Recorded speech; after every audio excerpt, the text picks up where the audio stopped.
For kids like ours, the best learning is fun and interactive. We know so many kids who love IXL because their video tutorials and games just help kids feel smart and successful. Take a moment and check out ixl.com/Kirk. IXL is an online learning program that can be used by any student from K to 12, whether they are struggling in a particular subject or if they're homeschooling. IXL allows our kids to learn at their own pace and be independent. And you know our kids love that. On IXL, kids can explore any topic in any grade level, and they're not forced into a single learning path. Our kids thrive on positive feedback, and IXL consistently reinforces success. Make an impact on your child's learning. Get IXL now. Calm Parenting Podcast listeners get an exclusive 20% off an IXL membership when you sign up today at IXL.com/Kirk. So visit IXL.com/Kirk to get the most effective learning program at the best price. So Cozy Earth has solved a marriage riddle we've struggled with for years because Mrs. Calm and I have different temperature preferences. But since we began sleeping under the heavenly softness of Cozy Earth bamboo sheets, we both have slept much better. Cozy Earth bamboo sheets and pajamas, they're luxurious, but they're also temperature regulating. So we're sleeping deeper and longer. And you can get 40% off with code CALM at CozyEarth.com. Mrs. Calm was also a little jealous of my brushed bamboo pullover because it is ridiculously comfortable and it's stylish. I'm wearing it right now. So you can pair it with jeans and look great instead of frumpy. So I ordered her favorite color. I hung it on her side of the closet as a surprise. Major bonus points for me. Look, you have no idea how much joy clothes can bring when they are this comfortable. So visit CozyEarth.com/Calm. Use my exclusive code CALM for 40% off best-selling sheets, towels, pajamas, and more. And let Cozy Earth know you heard about them from the Calm Parenting Guy. It's CozyEarth.com/Calm with the code CALM for 40% off. Do you have a child or a student, because we're doing this particular podcast for teachers, child or student who struggles with anxiety? Maybe they don't want to go to school in the morning. Maybe they have a frequent upset stomach. Or maybe it's a child who has trouble sitting still all day or focusing, right? And what about the kids who struggle with social skills? Because a lot of strong-willed kids connect better with older people or little kids or animals, but they struggle with kids their own age. Well, that makes school kind of tough, and it makes recess even tougher. You know what else makes recess tough? Your strong-willed kids can't lose well. And so they change the rules of the game, they cheat or they quit, and they don't always play well with other kids. So what do you do at recess time so that you're not just managing fights all the time? And then we also have kids, some of us have kids who struggle with transitions. I want to give you some very practical tools for the classroom in this episode of the Calm Parenting Podcast. So welcome. This is Kirk Martin, founder of Celebrate Calm. You can find us at CelebrateCalm.com. So if you're a parent, feel free to share these ideas with teachers or send the podcast to teachers. If you're a teacher, thank you for doing what you do. It is extremely difficult job. Look, many of the people listening to this podcast maybe have one or two strong-willed children, and we have enough trouble getting our one or two kids to listen to us. You've got like 20 or more kids, and at least 5 or 6, if not 10, of them have trouble listening and focusing, and you've got to corral all of them and get them through an entire day. That's exhausting, and you don't always get a lot of support. So I want to, if I can, provide a little bit of support. We've done teacher training all over the world. We love our teacher training. If you're ever interested in it, we can do it online, or we can come visit you in person. We can combine teacher professional development training, a parent workshop, and my son also does school assemblies for kids, teaching them how to control their emotions. So we kind of get everybody on the same page. Feel free, whatever you need, reach out to our strong-willed son who really struggled in school. So if you're a teacher, you wouldn't have liked my son. Reach out to him, but he's awesome now. Casey, C-A-S-E-Y, at CelebrateCalm.com. So let's go through these. And I'm going to do this kind of quickly. And I'd ask you, if you struggle with other issues, email us and say, hey, do a teacher podcast on X topic. and I will try to oblige you. So, kids with anxiety. I'll just do this one really quickly. Here is the best thing you can do for a child who struggles with anxiety. If you are a teacher, give that child a very specific job to do. Oh, Jacob, I'm so psyched that you're in my class. Listen, you are really good at doing X. Tomorrow morning, every morning when you come into my classroom, will you help me with X project? Because when he wakes up in the morning, his first thought isn't like, yay, it's a new school day. I can't wait to go to school and get in trouble all day and not connect with any other kids and fall behind and my parents are going to be upset at me. That's their experience, right? It's just reality. But if their first thought is, hey, Mrs. Henderson needs my help and I'm really good at doing X and she asked me to be her special helper. Now, listen, if it's a 15-year-old, you're not going to ask them to be your special helper. You know the right language to use. But the idea behind this is with kids with anxiety, anxiety is caused by unknowns, things you can't control. And if I'm with a child with anxiety and I wake up in the morning, there's so many unknowns of what's going to happen on the bus, right? Am I going to have a test today? What if the teacher calls on me and I didn't do my homework or I don't do the assignment the right way? And what about I walk into the cafeteria and I sit alone because I don't always have a lot of friends or I turn other kids off? There's a lot of anxiety and there are a lot of reasons why these kids shouldn't rationally want to go to school. But if I know that there's someone there who's giving me a job to do, who believes in me and said, I'm really good at doing X, right? Like even if I'm not good at sitting still and listening and recalling information for tests and doing assignments, use their gifts and skills. And here's one more, make a positive personal connection. Right? I used to tell Casey's teachers, because he was really into ice hockey, I was like, if you just ask him how his hockey tournament went after every weekend, you will own him. He will do anything for you because you're taking an active interest in him. What about kids struggling with sitting still? So you've got a kid and he's moving all the time. Look, I learned to observe kids and I can tell pretty quickly if I'm a teacher and I walk into my classroom and there's a child whose leg is bouncing the entire class, that kid probably needs to move. I don't need a diagnosis. I just need to watch their behavior, right? And so what I know is that kid has never stopped moving his leg. He probably needs to move in the middle of class. So usually what happens is little Jacob, we'll call him Jacob or Big Jacob, gets up in the middle of the class, just starts walking around the class talking to people. Jacob, sit.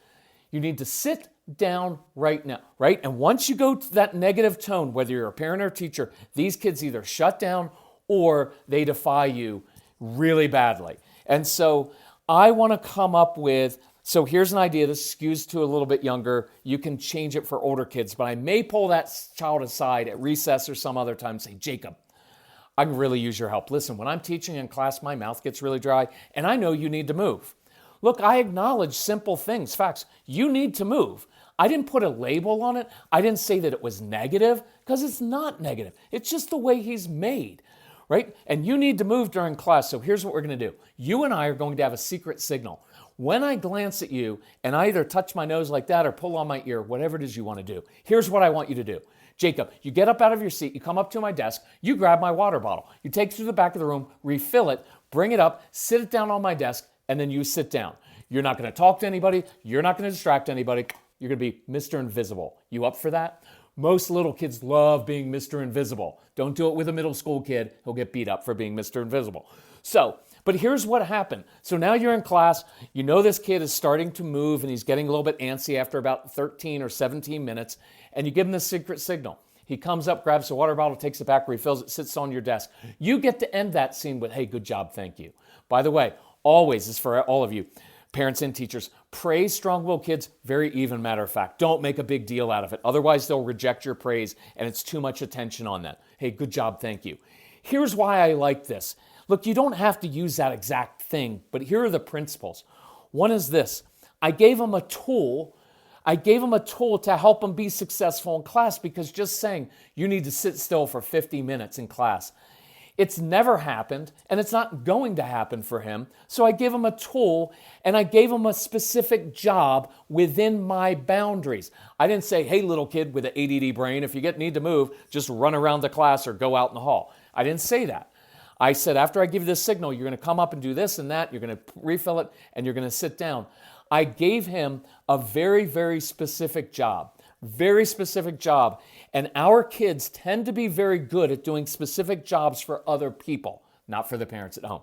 But they'll do that, especially if they feel helpful. You know why? Because you're creating success. Because you know what I know, if I'm a little kid and I have ADD, or if I'm just one of kid on the spectrum, I'm not always really good at doing these other things, but refilling the water bottle, oh, I know how to do that. I'll do a good job at that. And it resets me.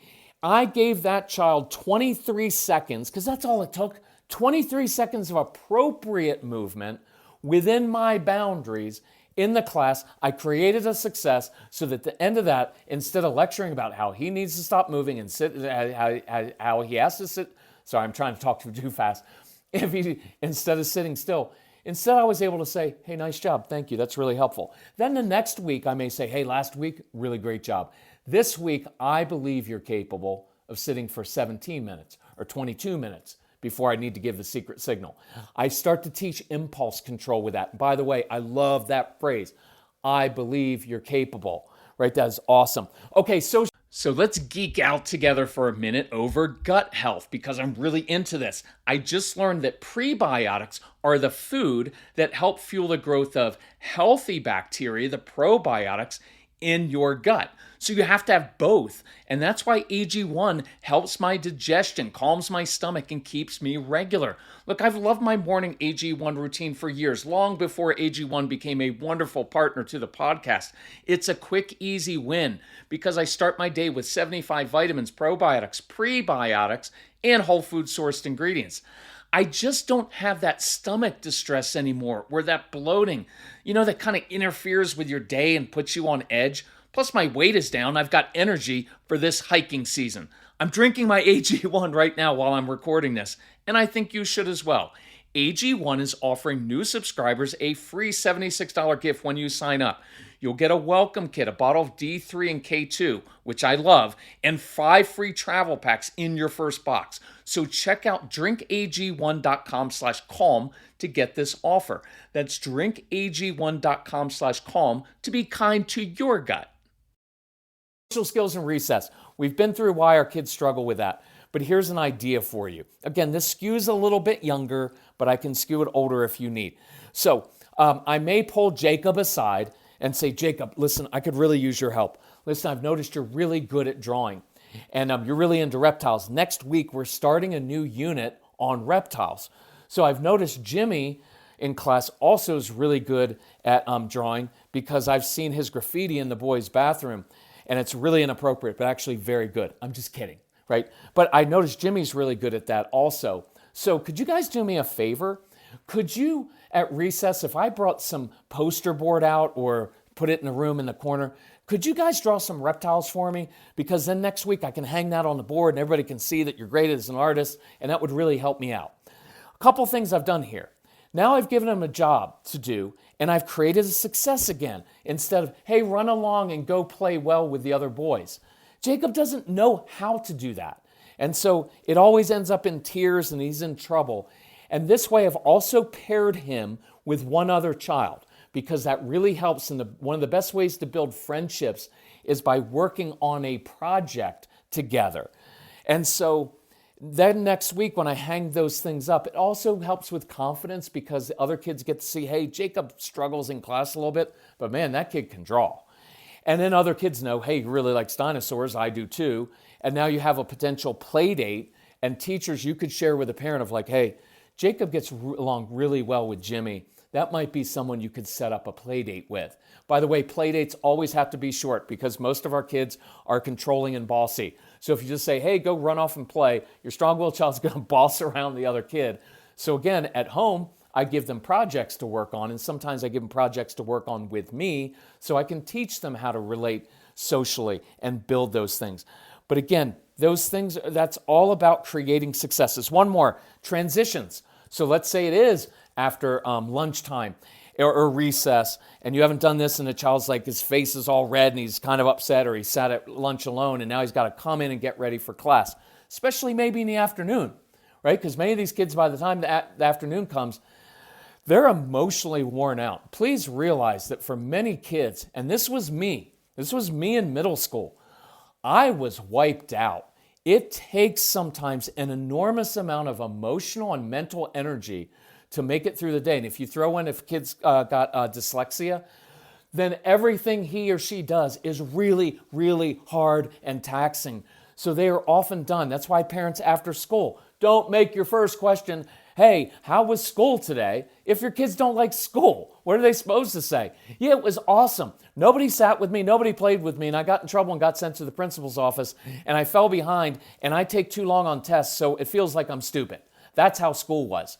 So I don't ask that, and definitely don't ask, like, do you have any homework, right? Because a middle school child's going to be like, no, did at recess, and they just lied to you. Start off with something else. Decompress a little bit, okay? It's not like when you come home from work, your spouse is always waiting or someone's there like, hey, how was work today? Hey, do you want to get out those papers you need to grade? Why don't we do that right now? And teacher, why don't we, honey, why don't you grade your papers while I stand behind you and ask you if you're done yet? And why is it taking you so long?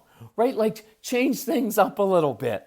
So the transition back in is going to sound familiar to you. Jacob, I need your help. When we come back in from cafeteria or back from lunchtime or recess, here's what I need you to do. Picture these three things, because research says kids often remember things best when they visualize and picture it. So 1 water bottle, 3 paper towels, front row of desks on my classroom. You know what I want you to do, don't you? You want me to clean the front row of desks? Yep, that would really help me out. So when he comes in, watch it specific. I didn't say just clean the desks because he might use a whole roll of paper towels. And I made it specific so he's not spraying down other children with the spray bottle. But here's something else that we add to this. He's now spraying down those desks in the classroom. Everybody else is coming in. His brain is focused on that. And now he's wiping down the desk. You know what? We're getting sensory pressure. Remember Karate Kid, wax on, wax off? I'm missing my words here. Sorry for this. I'm really trying to make this fast. Crossing the midline of the body, cross-brain stimulation, cross-brain, so that we're getting both sides of the brain working together. It's very calming for a child. And now he's getting some physical pressure on that desk cleaning it. And for many of you who are OCD, like I am a little bit, you know how good that feels when you see something that was dirty and now it's clean? There's a sense of accomplishment, a sense of order inside. That feels good. And again, I get to say, hey, nice job. Put the water bottle back, throw the paper towels away. You're a good helper. So let's try to use those principles. You can use them at home. You can use them in the classroom. If you need help, reach out to Casey, C-A-S-E-Y, at celebratecalm.com.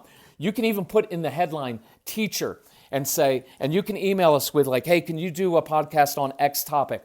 Or you can say, hey, can you come to my child's school and train the teachers? And Casey will get back to you very, very quickly, and we'll make it work. But if we can help you in any way, please let us know.